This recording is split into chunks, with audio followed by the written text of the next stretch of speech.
photograph in which we were in love, caught in your eyes, waiting for the sunrise. I barely even knew who you were. What did you do? I did. Hi, Miss Becky. Okay, so again, you know, I apologize for all the delays. Trying to get better at all this. It's just I'm up to about 35 pages on you personally. I have to figure out how to downscale this if I'm ever going to do this for anybody that may want to pay for it. So I'm still trying to learn all that.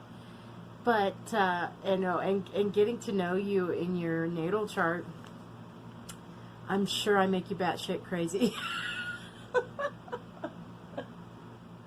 I'm Aries, Sun, Moon, and Libra ascendant, so I'm in a big hurry to make no decision. So it's like I have the stamina of a bull who just had a cup of coffee, and that's about it. Back to you. Okay, so when I started this, I mean, gosh, I mean, we're talking like almost going on a month ago. No way, right?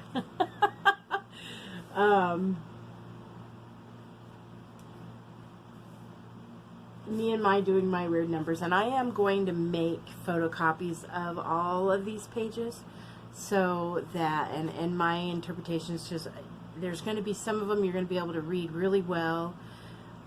Sometimes it's my handwriting. I'm in a big hurry with channeling. Sometimes it's who I'm channeling. Actually, usually when the handwriting is really good, it's because I am channeling somebody else with much better handwriting than mine. So I will make you copies of all that. But in looking at your chart, Miss Becky, where I would start with you is, I break everything down on these numbers, and I won't explain what this is about. But the numbers that were coming up for you, big, were 13 and 11, and your house is the second house, fourth house, sixth house, and 10th house. And it's really funny how that all follows through on how I came up with all these numbers. And it's without sitting with you, I could probably never get anybody to understand how I come up with this. And then in the end, how it all looped around. With the time, with the addition, with the house systems that popped up, your master numbers, I mean, all of it.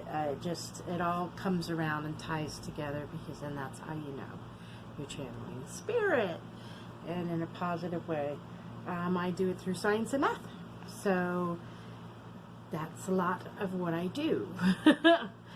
Especially looking at your natal chart, but how I come up with your numbers is probably unique and very forward-thinking, maybe even, but makes total sense. So, to me, when you're doing 11, it's like at this present moment, what is it that you're holding on to? What is it, that aspect of something that is maybe gearing you onto your life path? What is it, the one thing that you're adding to the entire equation? Maybe it's just something extra. You thought maybe it was a good idea. It wasn't necessarily maybe following along with the energy of what you're trying to manifest, and whatever this resonates about. So it's outside your plan. It's outside the divine's plan for you. It's something that you added on to. It's just an extra thing. It's something for you to pay attention to, and you can get rid of and expel from, clean your plate a little bit. So it's just that extra one thing that they're asking you about. And then also, I already sent you your life path number 22, which is a master builder. See this tokenrock.com. That had, to me, was a wonderful explanation of this master number 22. And so that's super important. I'm also going to, and hopefully if they follow after this, is I made pictures of the descriptions in the book, my little Bible thing that I showed you in one of the videos that I'd sent. And you can read those. You don't need me to read that to you with any level of understanding. I know it's all pretty cut and dry, and you're going to resonate a lot of these generalized characteristics that come along with your life path number, with the day of your birth number, what all those all may possibly mean, all the breakdowns of the numerology and all that. It's all self-explanatory. If there's additional channeling, then that comes later on in the video as I'm going through all of your pages on your reading. So just initially I start with numbers, and to me it was 11 and the 13 and the 9, as well as just looking at your life path number 22. It's a master number. You never really break those down, but it never does hurt to look at the number 4 as well as just some really plain, not as important either aspects or characteristics or anything else that may be going on in that life number. Just basically, from doing some channeling, it was that you were meant to achieve in your younger life, but that some of the life path or life decisions that you made kind of set you on a different trajectory, which is okay, because it didn't necessarily grant you to not become abundant. The only thing that it did do is kind of harbor some of your dharma in this lifetime, and even some karma from your dharma in a previous lifetime, about not allowing yourself for your expansion and your growth, your continued, and not so much on a personal, like physical, mundane level, but on a spiritual level. So one way or the other, you're going to end up in the same trajectory in the end. No matter what decisions that you had made in this lifetime, the end result will always be the same, except for you may get your more success in your later life than in your younger life as intended. It almost does a flip. So that was something that stuck out a lot to me for you. And also with this number 11, it's something that is also possibly delaying some communication that you're trying to see, or in guidance, or holding up, or warning you of having too much of a expectation on an outcome. It's going to cause you to feel like what is going to occur, whatever this communication is that you're waiting for, to be negative. But that's not what is happening, because what is happening is always for the highest good on a positive note. So it is positive. Sometimes things are timed in a way that they need to be heard when they're heard, irregardless of the delay, which has caused you ultimate like frustration. And so to keep an open heart and an open mind, and understand the divine works in mysterious ways. And so anything extra you may have thrown in between trying to get your answers or your communication, or any other like attempt like that, just let that go, because that's just something you're adding to cause more stress in the situation, one way or the other, whether or not it be the way you think, feel, an outside source, an outside resource, other things that have just caused you to go more in your mind and get more confused about the answers and communication that you're seeking, and then to get you ultimately frustrated with the initial resource, because that's just all you're fucking waiting for. You know what I mean? And God damn it, just give me my fucking answer. Pardon my French.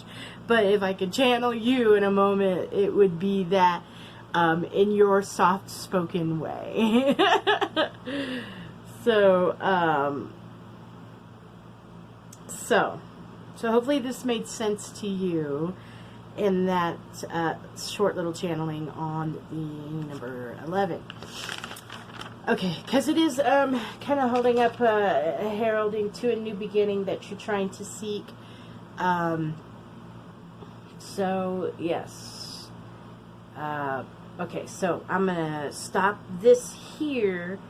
And anything that follows from this will be all the pages from my little Bible on your birth number, the constellation that was in your sky, your star, your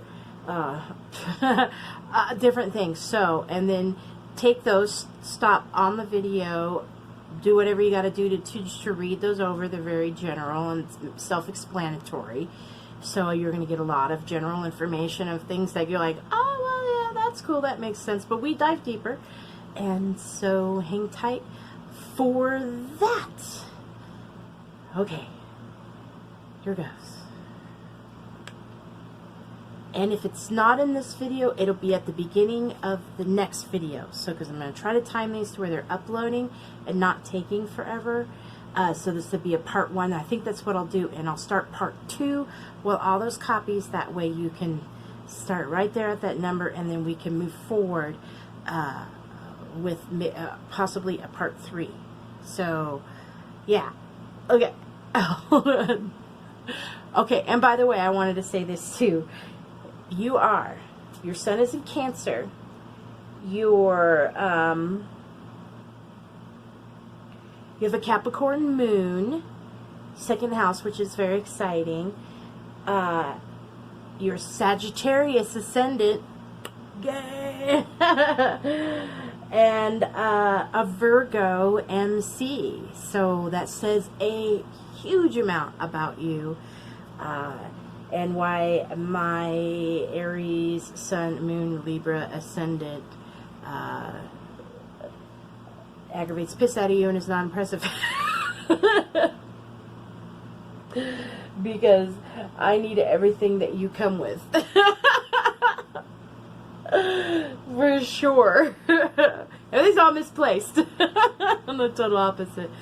So yes, Cancer Sun, Capricorn Moon, Virgo MC, and Sagittarius Ascendant. So I think that is probably the most badass that you can be being a female, and that's going to say a lot about what's going on with your reading as well. And I call it the sojourn of the divine feminine, and that would be you, my dear. So hang tight. We're going to send this to the rest of you. This is part 1. So this is how extenuous whatever that was like. I make new words all the time. So another thing that might aggravate the piss out of you. And to think that Jessie is my best friend and we have such great conversations is true. Is true. Okay, so I will see you soon. Hang tight. Whoop.